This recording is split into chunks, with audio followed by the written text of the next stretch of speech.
nag-alay ng misang ito bilang pasasalamat na sina Rusa family, Antonio Castañeda, Jerry Chanco, Doktora Rita Grace Avero, Virginia Aguilera, Jobel Contreras, Opaling Garcia and family, para sa natatanging kahilingan ni Nabong Pablo Virgilio S. Cardinal David, Gina Morales Reyes, Esther Javier, para sa may sakit lalong-lalo na sina Rowena Ramos, Raymond Damiles, Orlino Tara Jr., para sa kaluluwa nila Holy Father Pope Francis, Lorenzo U. Dumlao, Pilar Rodriguez Lucas, Efren Castañeda, Leonardo R. Abeleda, Elena P. Garde de Vega, Nicholson S. Abeleda, Angel C. Huco Sr., Lydia Galang C. Huco, Alberto Villanueva Cruz, Angelina Bago Jose Cruz, Basilia Bago Jose Quizon, Alfredo Quizon, Bella Quirol, Lourdes Yupanco Sare, Denisa Barbon Makili, Benjamin Galauran, Nina Gasa Robles, Alicia Villanueva Cruz, Concepcion and Manuel Malaito Jr., Edgardo and Lydia Angeles, Victorina A. Angeles, David A. Laucap, Virgilio Robles, Orlino Tara Sr., Danilo Garcia Sr., at ang lahat ng kaluluwa sa purgatorio. Magandang umaga sa inyo mga kapatid. Ikinagagalak po namin ang inyong pakiisa sa pagdiriwang ng banal na Eucharistia. Tayo ngayon ay nasa 3 araw ng simbang gabi.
Sa ating pagdiriwang ay ang ating parochial vicar, Reverend Father Angelo A. Ahero.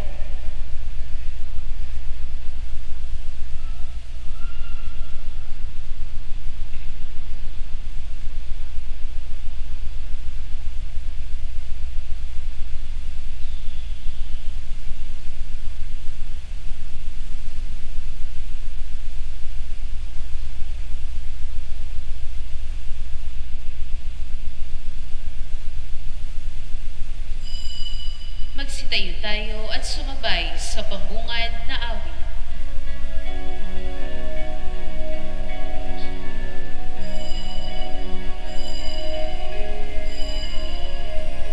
Panginoon, sa iyong pagdating, kami ay sabik na muling marinig ang tinig ng pag-ibig, ang tinig ng pag-ibig. Tingnan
sumainyong lahat.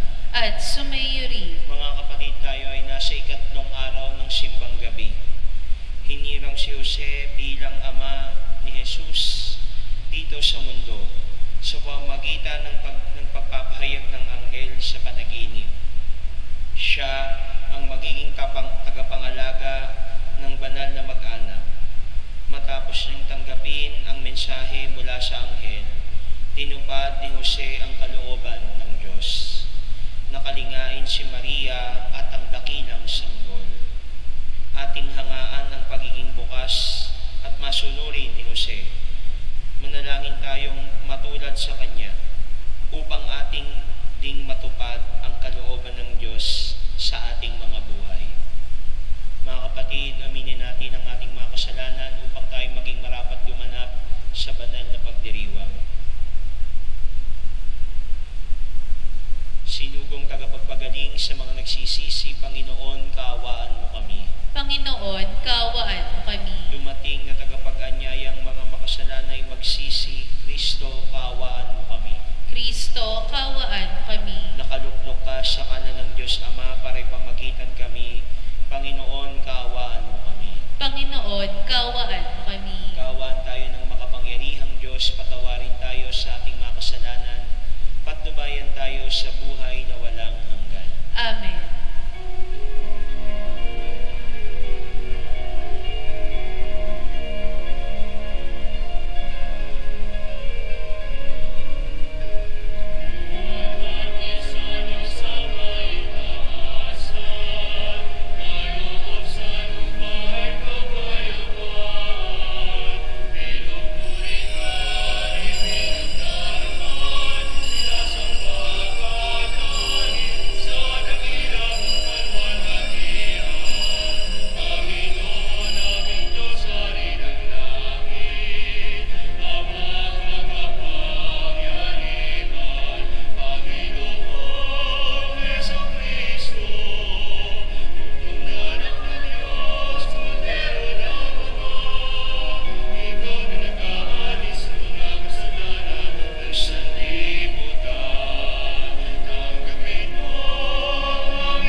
ibinalita ng anghel ay maging taong totoo sa sinapupunan ng mahal na Birhen.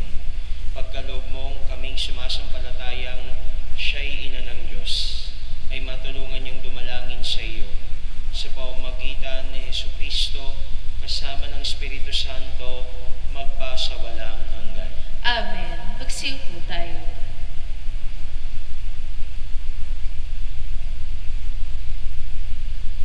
Pagbasa mula sa aklat ni Propeta Isaías. Nalalapit na ang araw, sabi ng Panginoon, na pasisibulin ko mula sa lahi ni David ang isang sangang matuwid, isang hari na buong karunungang maghahari. Paiiralin niya sa buong lupain ang batas at katarungan.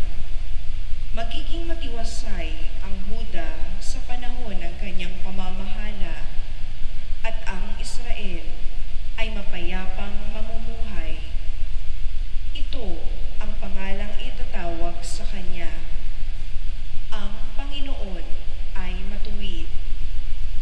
Sinasabi ng Panginoon, darating nga ang panahon na ang mga tao'y di na manunumpa ng ganito. Nariya't buhay ang Panginoong nagpalaya sa Israel mula sa Ehipto. Sa halip, sabihin nila, saksi ko ang Panginoon na nagpalaya sa mga Israelita mula sa lupain, sa hilaga at sa lahat ng lupain pinagtapunan ko sa kanila. Babalik sila sa sariling lupa at doon muling mamumuhay. Ang salita ng Diyos. Salamat sa Diyos. Mabubuhay siyang marangal at sasagana kailanman. Mabubuhay siyang marangal at sasagana kailanman. Turuan mo yaong haring humatol ng katuwiran. Sa taglay mong katarungan, O Diyos, siya'y bahaginan. Upang siya'y maging tapat mamahala sa iyong bayan. At pati sa may hirap, maging tapat siyang tunay. Mabubuhay siyang marangal at sasagana kailanman. Kanya namang ililigtas ang sinumang tumatawag, lalo yaong nalimot ng mga taong may hirap. Sa ganitong mga tao, siya'y lubhang nahahabag. Sa kanila tumutulong upang sila ay maligtas. Mabubuhay siyang marangal at sasagana kailanman. Ang poong Diyos ng Israel, purihin ang taong madla. Ang kahangahangang bagay, tanging siya ang may gawa. Ang dakilang ngalan niya ay purihin kailanman, at siya ay dakilain nitong buong sanlibutan. Amen. Amen. Mabubuhay siyang marangal at sasagana kailanman. Magsitayo tayo.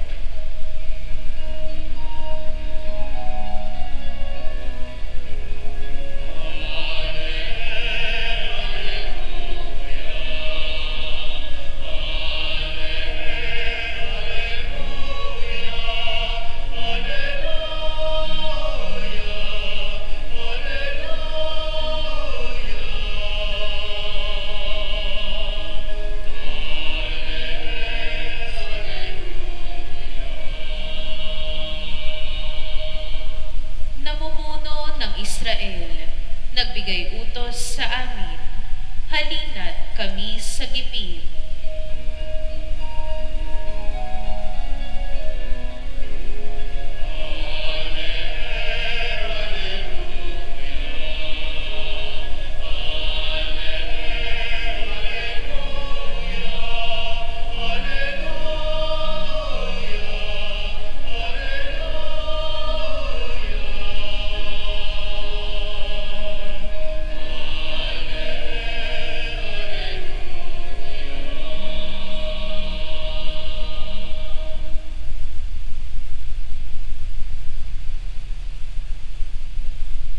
Sumainyo ang Panginoon.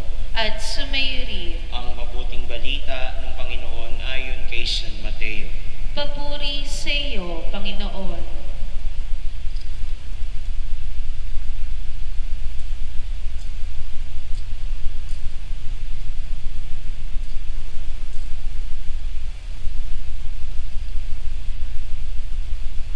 Ganito ang pagkapanganak kay Hesukristo. Si Maria na kanyang ina at si Jose na nakatakda ng pakasal. Ngunit bago sila nakasal, si Maria ay natagpuang nagdadalang tao. Ito ay sa pamamagitan ng Espiritu Santo. Isang taong matuwid itong si Jose na kanyang magiging asawa. Ngunit ayaw niyang mapahiya si Maria. Kaya ipinasya niyang hiwalayan ito ng lihim. Samantalang iniisip ni Jose ito, nagpakita sa kanya sa panaginip ang isang anghel ng Panginoon.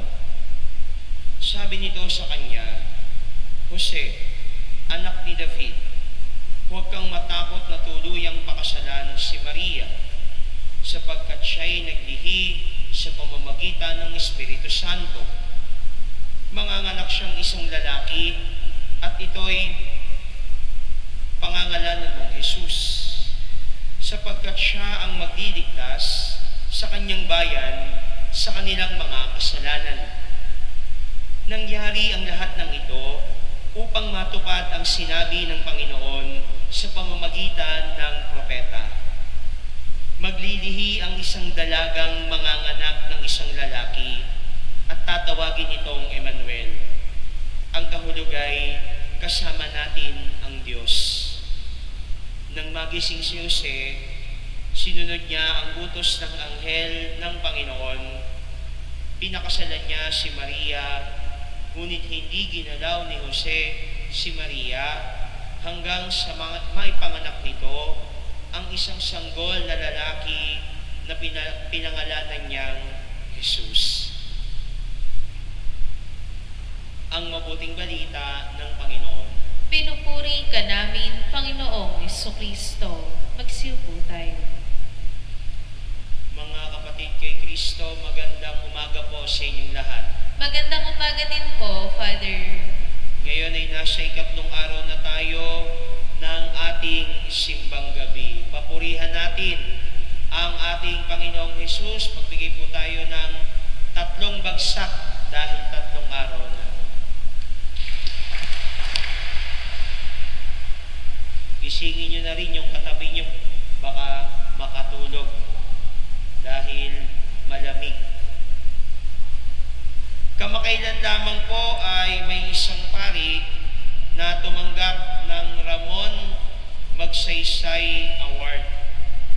Isang mataas na pagkilala sa ating lipunan para sa mga taong nagtataguyod ng kapakanan at karapatang pantao. Siya ho ay walang iba kung hindi si Father Flavi Villanueva. Binigyan siya ng ganitong award sapagkat kinilala ang kanyang ginawang pagtulong sa mga pamilyang naapektuhan ng isinigawang war on drugs ng nagdaang administrasyon. Nakilala ang paring ito sapagkat siya ay nanindigan sa panahon na kung saan ang ginagawang solusyon sa kahirapan at mga problema ng ating lipunan ay kamatayan. Siya'y nanindigan sa panahon na kung saan ang naging solusyon sa problema at tinuturing na mga salot ng lipunan ay walang iba kung hindi kamatayan. Ngayon na kinilala si Father Flavi at tumanggap ng mataas na parangal sa kanyang advokasya, may mga tao naman na naghahangad na sirain ang kanyang reputasyon sa pamamagitan ng pag-uungkat sa kanyang nakaraan at sa kanyang mga nagawang pagkakamali. May mga tao na bumabatikos ngayon kay Father Flavi sapagkat kaya raw niya nagagawa na tumulong sa mga naapektuhan ng war on drugs ay dahil siya raw mismo ay isang addict, isang drug addict.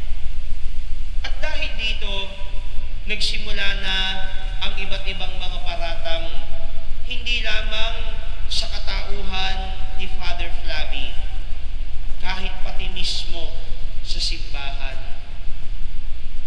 na marumi ang simbahan dahil tumatanggap raw ng mga adik, na ang simbahan ay simbahan daw ng mga durugista, nasisira ang mga ginagawa ng simbahan dahil daw tumatanggap sila ng mga paring katulad ni Father Flavi.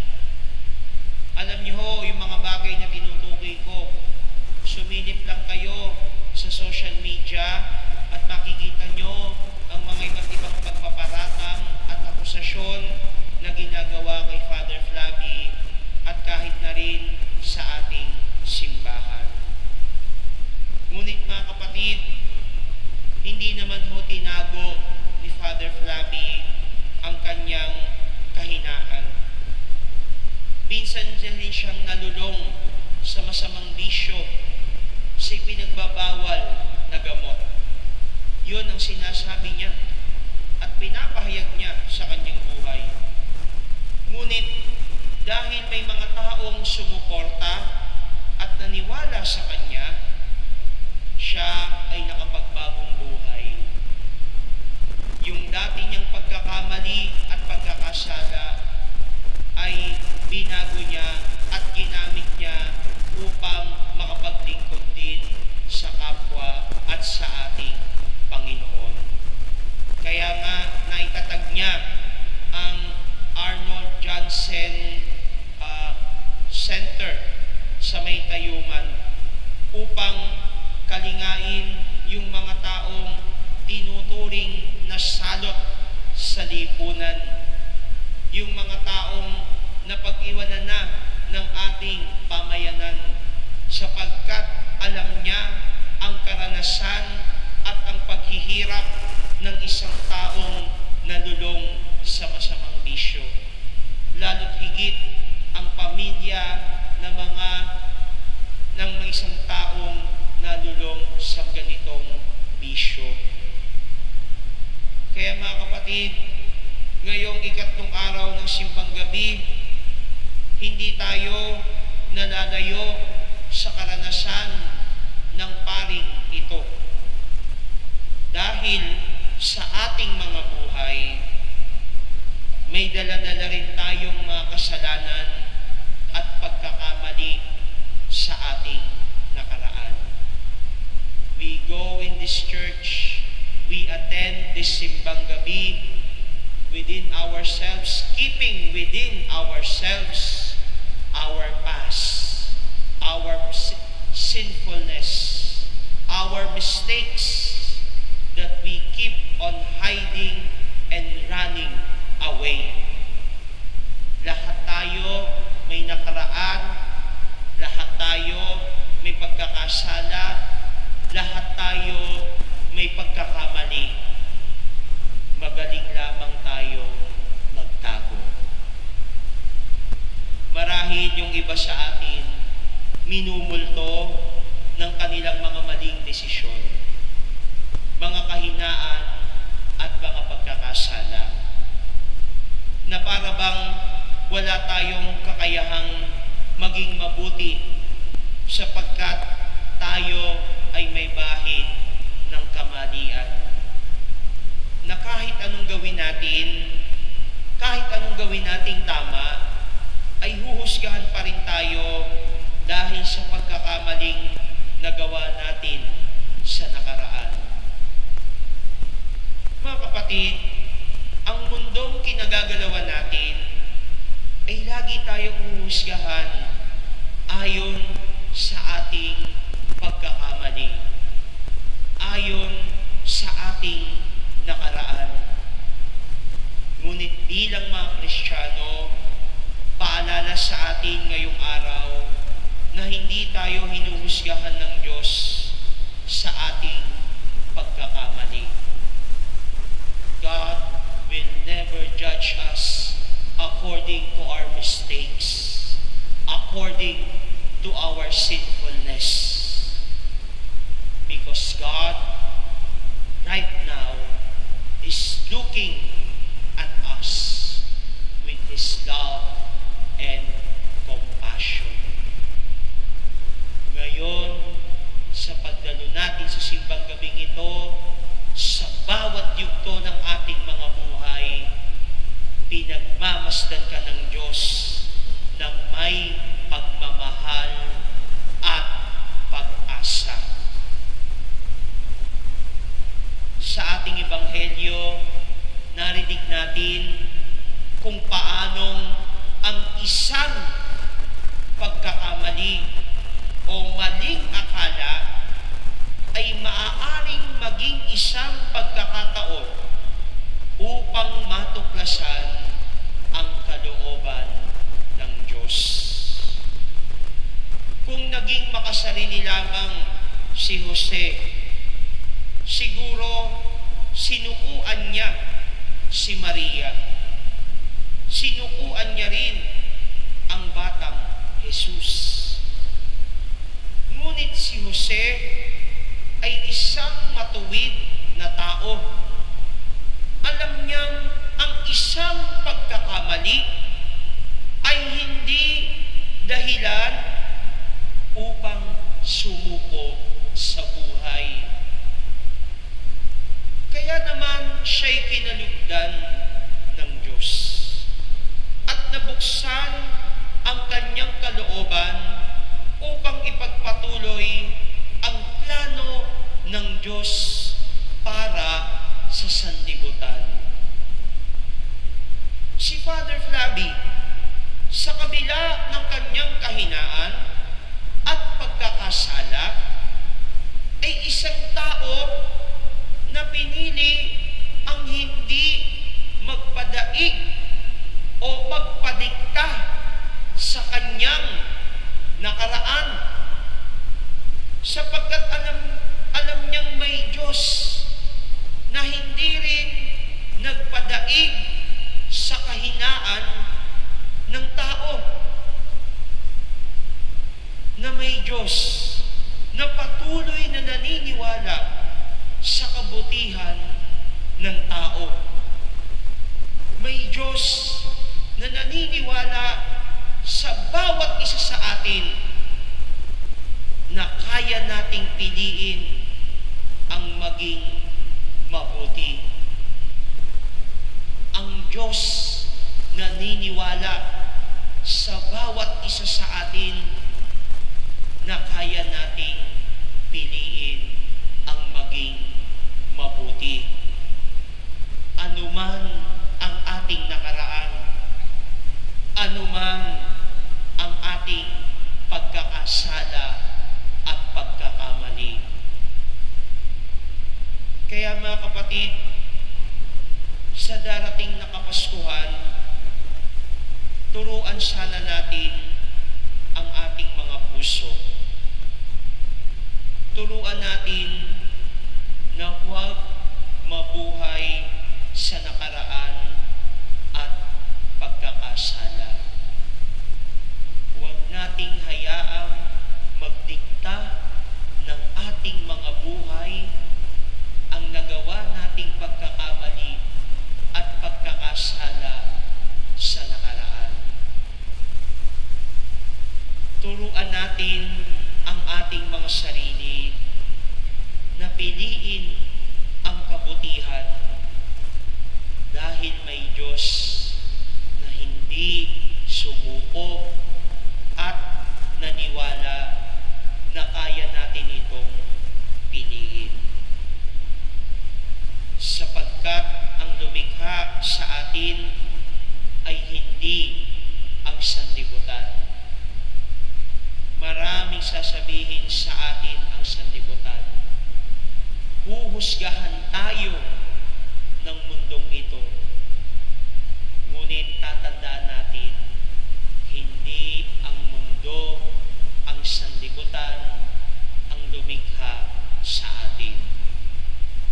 Ang lumikha sa atin, mga kapatid, ang nagsilang sa atin ay isang Diyos na puno ng pagmamahal at naniniwala sa ating kakayahan na magmahal.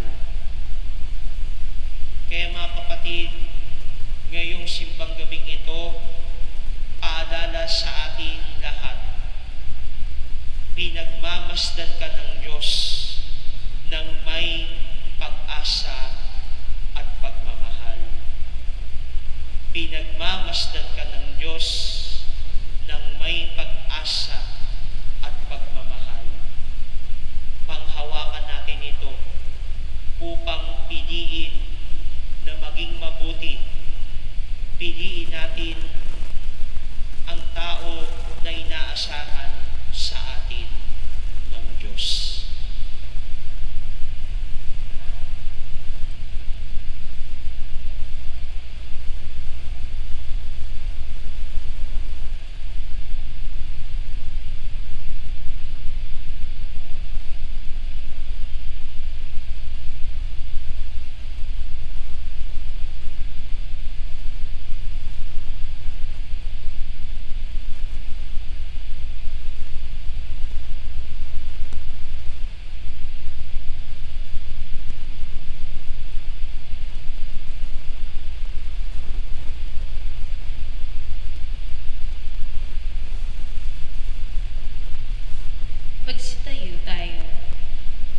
pinagkatiwalaan ng Diyos si San Jose bilang haligi ng tahanan ng banal na mag-anak. Sa tulong ng kanyang panalangin, dumulog tayo sa Diyos na kailanmay hindi nagpapabaya. Sa bawat panalangin ating itutugon, Ama, dinggin mo ang aming panalangin. Ama, tingin mo ang aming panalangin. Tulad ni San Jose, ang Santo Papa, mga obispo, mga pari at mga lalaking itinalaga ang sarili sa Panginoon, naway maging salamin ng pag-ibig ng Diyos sa pamamagitan ng kanilang makaamang pangangalaga. Manalangin tayo sa Panginoon. Ama, tingin mo ang aming panalangin. Ang mga namumuno sa pamahalaan, nawa tulad ni San Jose, ay magkaroon ng matalas na pangunawa at pagpapasya sa plano ng Diyos na makikita sa mga pang-araw-araw na pangyayari sa buhay. Manalangin tayo sa Panginoon. Ama, tingin mo ang aming panalangin.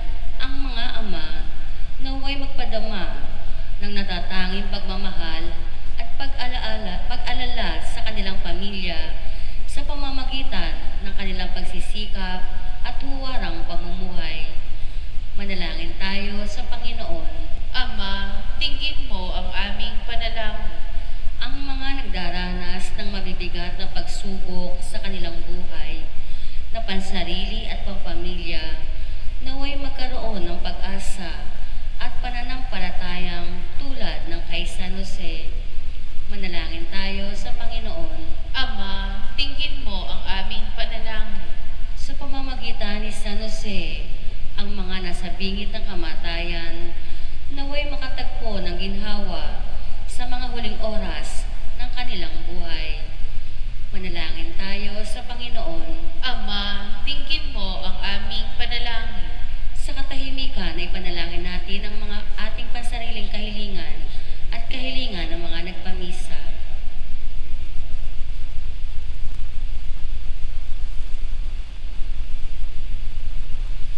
Manalangin tayo sa Panginoon. Ama, tingin mo ang aming panalangin. O Diyos, tulungan mo kaming magkaisa bilang isang mag-anak sa ilalim ng iyong makamang pag-aaruga. Turuan mo kaming matulad kay San Jose na siyang naging tapat at masunurin sa kanyang mga pangako sa iyo. Hinihiling namin ito sa pamamagitan ni Kristong aming Panginoon. Amen. Manatili pong nakatayo para sa pag-aalay. Tanging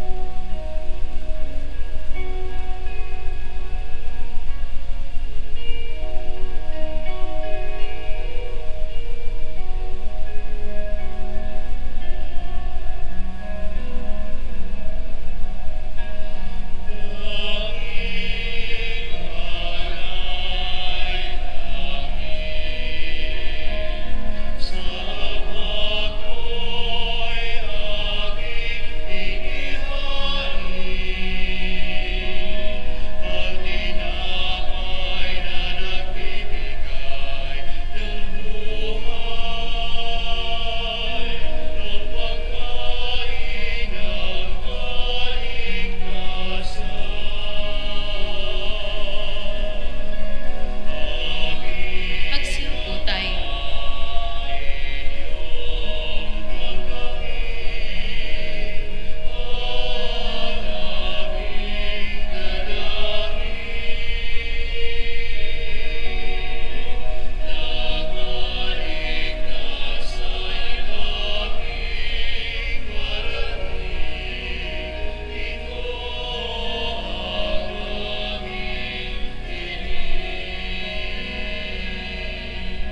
Magsitayo tayo.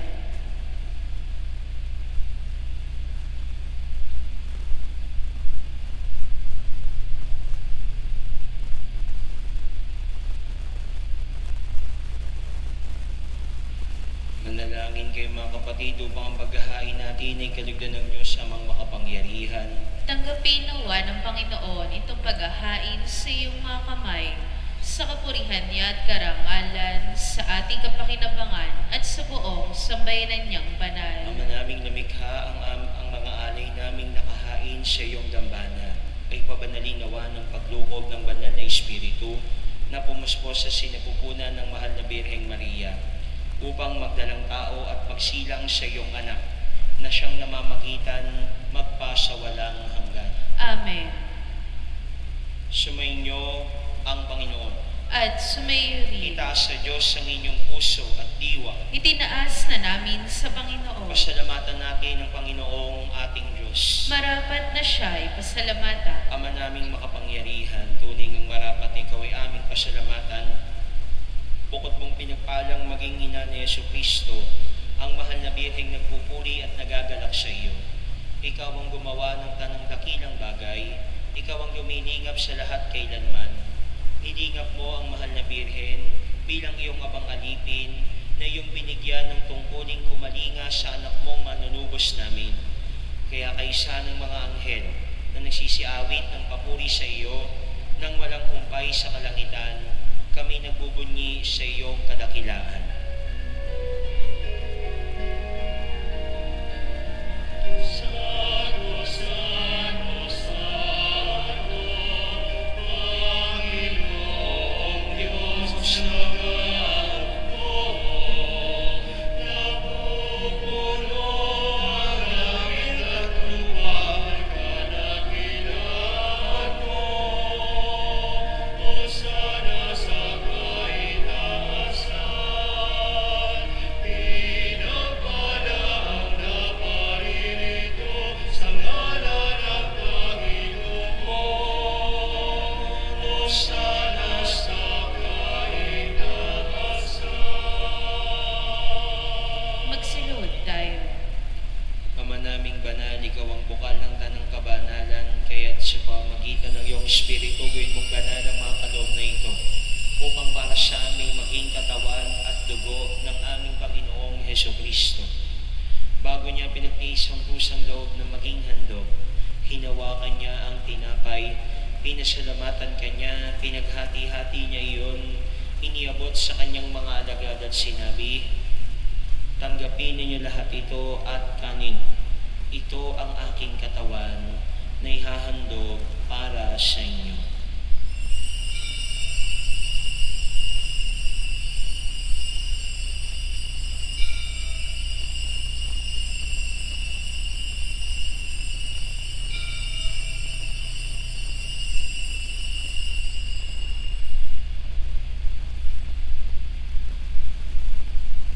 Gayun din naman noong matapos ang hapunan, hinawakan niya ang kalis. Muli kanyang pinasalamatan.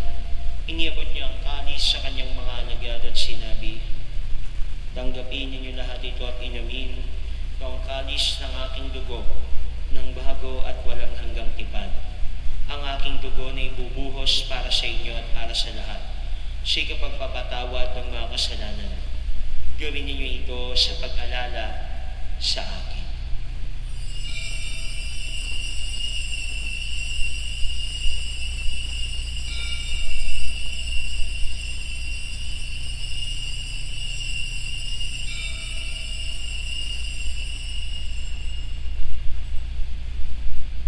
Magsitayo tayo. Ang misteryo ng pananampalataya.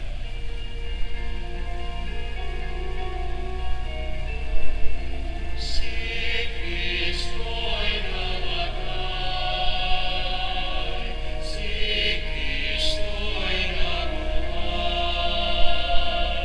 si Kristo'y ay babalik sa wakas ng panahon.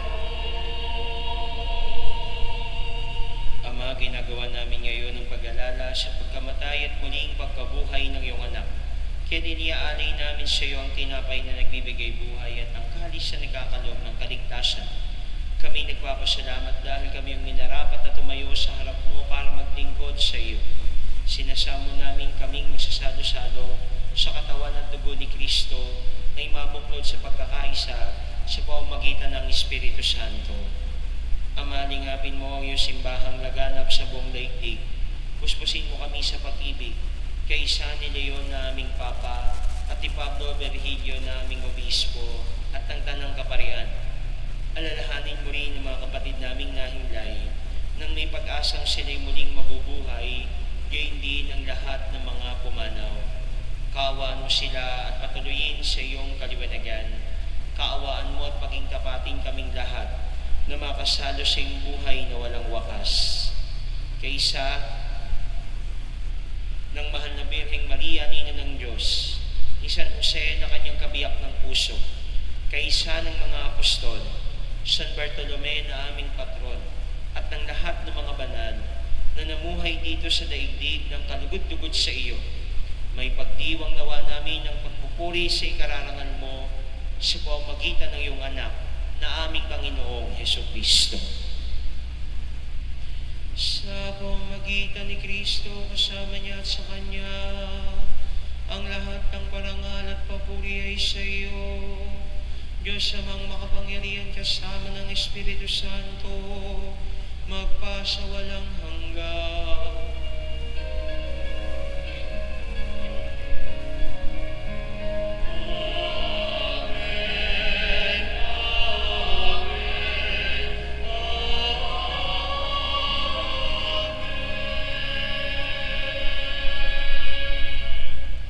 Tinuruan tayo ng ating kapatid na si Jesus na lumapit at manalangin sa ating Amang nasa langit.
Sa lahat ng masama, pagkalooban ng kapayapaan na araw-araw iligtas sa kasalanan at ilayo sa lahat ng kapahamakan, samantalang aming pinananabikan ng dakilang araw ng pagpapahayag ng tagapagligtas naming si Jesucristo. Sapagkat iyo ang kaharian at ang kapangyarihan at ang kapurihan magpakailanman. Amen. Panginoong Jesucristo, sinabi mo sa iyong mga apostol, kapayapaan ang iniiwan ko sa inyo, ang aking kapayapaan ang ibinibigay ko sa inyo. Tunghayan mo ang aming pananampalataya at huwag ang aming mga pagkakasala. Pagkalooban mo kami ng kapayapaan at pagkakaisa ayon sa iyong kalooban. Kasama ng Espiritu Santo, magpasawalang hanggan. Amen. Ang kapayapaan ng Panginoon ay laging sumainyo. At sumayo rin. Magbigayan kayo ng kapayapaan sa isa't isa.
Ito ang kordero ng Diyos. Ito ang nag-aalis sa mga kasalanan na sanlibutan. Mapapalad ang mga inanyayahan sa kanyang piging. Panginoon, hindi ako karapat-dapat na magpatuloy sa iyo, ngunit sa isang salita mo lamang ay gagaling na ako.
Magsitayo tayo. Manalangin tayo. Ama naming mapagmahal, sa aming pagsasalo sa banal na hain, lagi nawa naming madama ang iyong kagandahang loob upang kami magkamit ng kaligtasan, pakundangan sa nagkatawang taong ng iyong anak. Ngayong aming ginugunita ang kanyang ina, sa pamamagitan din ni Jesucristo, kasama ng Espiritu Santo, magpasawalang hanggan. Amen. Magsiupo tayo para sa ilang paalala. Tayo po ay magkakaroon ng second collection at ito ay para sa RNF Audio Sound System. Mayroon po tayo pinamimigay na sobre alay sa Pasko. Maaari niyo itong ihulog sa buslo o ibigay sa opisina ng parokya.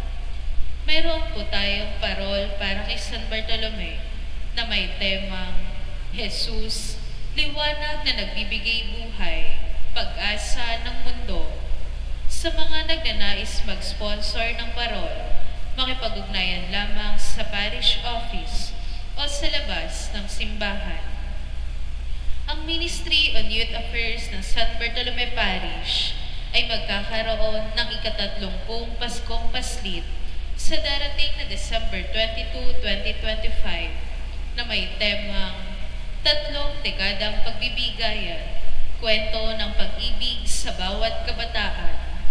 Dahil po dito, kami po ay humihingi ng tulong tulad ng grocery bags, laruan, loot bags at hygiene kits.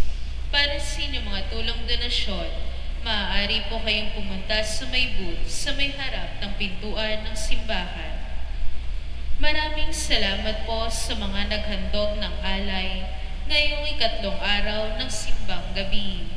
Sa ika-4 na araw po ng ating simbang gabi, ang ating pong iaalay ay corned beef. Para sa iba pa mga detalye, magsadya lamang sa opisina ng parokya o bisitahin ang Facebook page Apostol San Bartolome de Malabon. Maraming salamat po. Magsitayo tayo. Sumainyo ang Panginoon. At sumayo rin. Magsiupo kayo habang ginagawad ang pagbabasbas. Pagpalain nawa kayo ng Diyos na sa pagsilang ng anak niya mula sa mahal na Birhen ay naghatid sa daigdig ng katubusang walang hanggan. Amen. Pasiglahin nawa kayo sa malasakit ng mahal na Birhen na siyang nagbigay sa inyo ng tagapaghatid ng buhay na walang hanggan. Amen.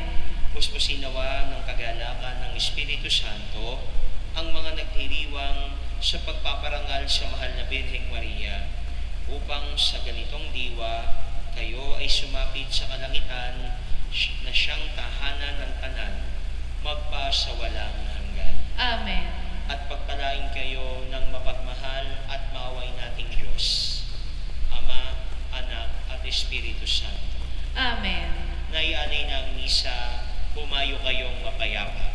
Salamat sa Diyos.